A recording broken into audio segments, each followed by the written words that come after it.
Welcome, everyone. Thank you for joining me today. We're about to delve into a fascinating and somewhat provocative topic: 7 tricks women use to get away with cheating. This presentation will explore the psychological architecture behind female infidelity, revealing how women often manage perceptions and hide guilt while maintaining a loving facade.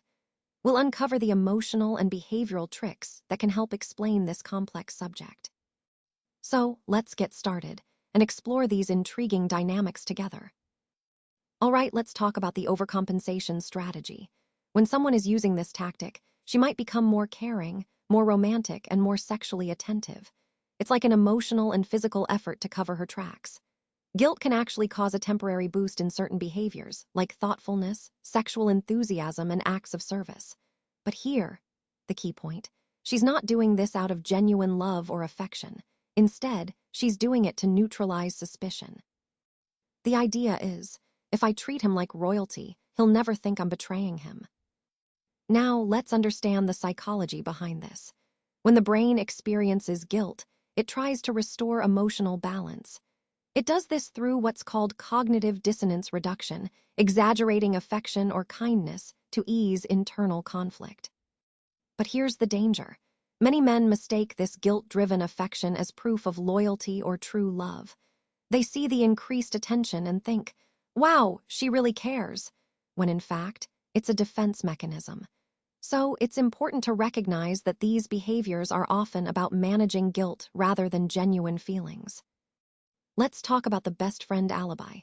This is a common tactic where a woman might hide behind trusted female allies to cover her tracks. You see, women often cheat with the full protection of their friend group.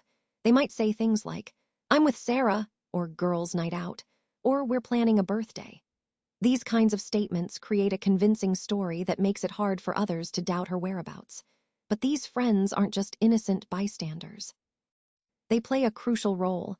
They cover stories, confirm timelines, hide evidence, and even justify her behavior. This all ties into group loyalty psychology, where protecting a friend can sometimes outweigh even morality. It's a fascinating, and sometimes troubling, aspect of how loyalty influences behavior. Let's talk about emotional distancing with logical excuses. When she pulls away, she often blames it on life problems rather than her own feelings. You might hear things like, "Work has been super stressful," or "I just need space to think," or even "I'm tired all the time." These are common signs that she's reducing emotional connection, but she's still providing a rational explanation to justify her behavior. This approach helps her maintain plausible deniability. For example, when you try to confront her about the distance, she might say, "Are you accusing me when I'm struggling emotionally?" Instead of directly addressing her emotional state, she flips suspicion into guilt, making you feel like you're the one causing the problem. As a result, you tend to back off, believing you're respecting her need for space. This pattern is a way of protecting herself while avoiding deeper emotional engagement. Recognizing these signs is crucial because it connects to the overall theme of understanding different ways people manage emotional intimacy and distance. All right, let's talk about the strategic smartphone defense. When someone is trying to hide digital evidence, they often become hypervigilant about their phone activities.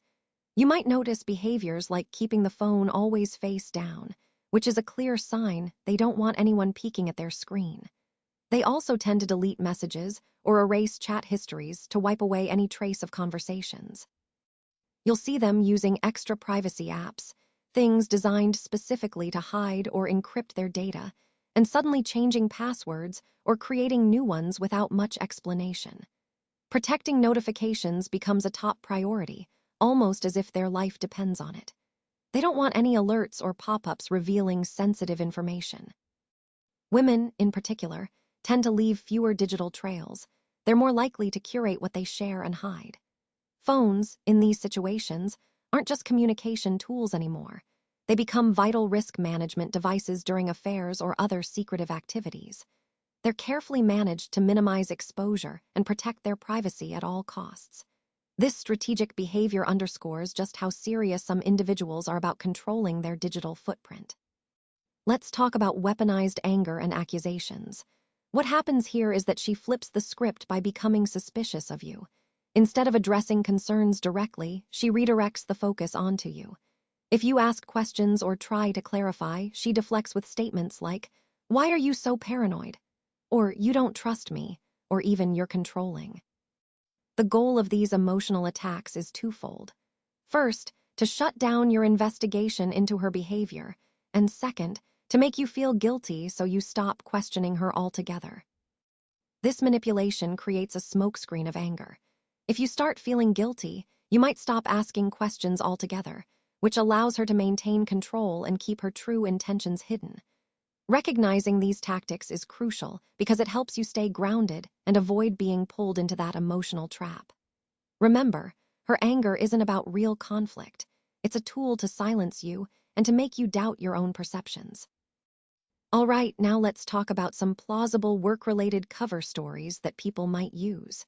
When someone's schedule expands, it often means more opportunities to justify time away or unaccounted activities.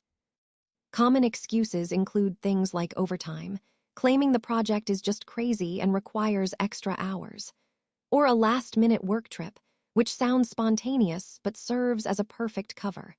And then there are client dinners, which are often dismissed as networking, essential for building relationships, but also useful for covering up other activities.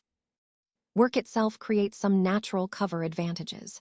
It provides alone time, making it easier to be away without raising suspicion. Plus, work often involves no tracking of exact hours, giving a bit of flexibility. And of course, it builds credibility. If you're working, it's assumed you're busy and committed. For high-functioning cheaters, the workplace isn't just a place to earn a paycheck. It becomes a perfect alibi generator, constantly providing new reasons and opportunities to explain away suspicious behavior. It's a clever way to leverage the environment to stay under the radar.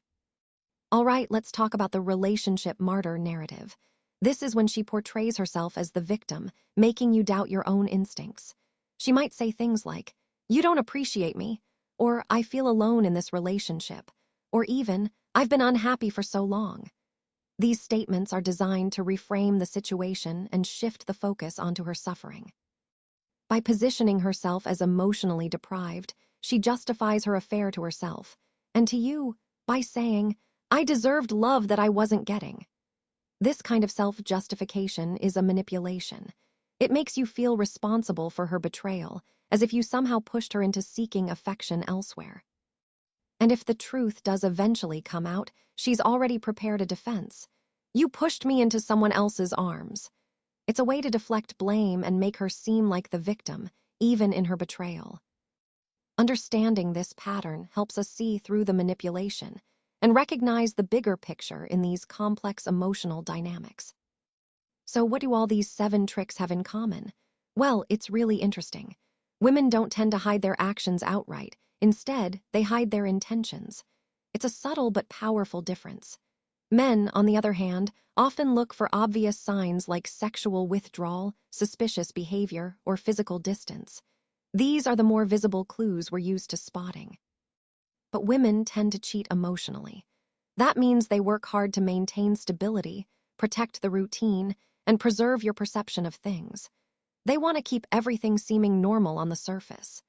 The key point here is that the most effective way to hide an affair isn't necessarily by doing something obvious. It's by behaving as if nothing has changed at all. They behave as if everything is normal, because that's what keeps suspicion at bay. So whether it's emotional or physical, the goal is to keep the facade intact. And understanding this helps us see how subtle and insidious these behaviors can be. It's all about perception and maintaining the illusion of normalcy, which is why these tricks are so effective. So why do men often not see it coming? Well, women tend to be naturally better at several key things. For instance, they are usually more attuned to reading your suspicions, meaning they pick up on subtle cues that might indicate you're hiding something. They're also skilled at managing appearances, making sure everything looks normal on the surface. Another important point is their ability to clean digital evidence, covering their tracks online to avoid leaving obvious signs.